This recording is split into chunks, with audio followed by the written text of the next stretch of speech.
अगर आपके खेत में एक तरफ ऊंचाई है और एक तरफ ढलान है तो एक नया सिस्टम आया है जिसको बोलते हैं डोली। इसमें क्या है, एक तरफ से मिट्टी को उठा के दूसरी तरफ भर के डाल दिया जाता है, जो कि लेबर से बहुत कम नहीं आता है। तो इस प्रकार से देखिए, ये जो डोली है, यहाँ से इसने मिट्टी को भरा, यहाँ से इस तरीके से ये पूरी मिट्टी को भर लेती है और यहाँ से पूरी कम से कम आधा ट्रॉली यहाँ से मिट्टी आ जाती है।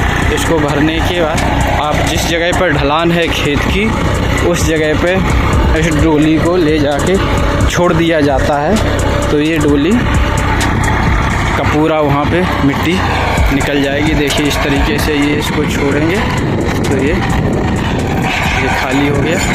ये डोली पूरी मिट्टी यहाँ खाली हो गई और ये डोली यहाँ से खाली होके फिर से उस जगह जहाँ पर है वहाँ निकल के फिर से भरने के लिए चली जाएगी। तो इस तरीके से आप देख पाएंगे कि यहाँ से ये देखिए डोली की लेवलिंग होती जा रही है।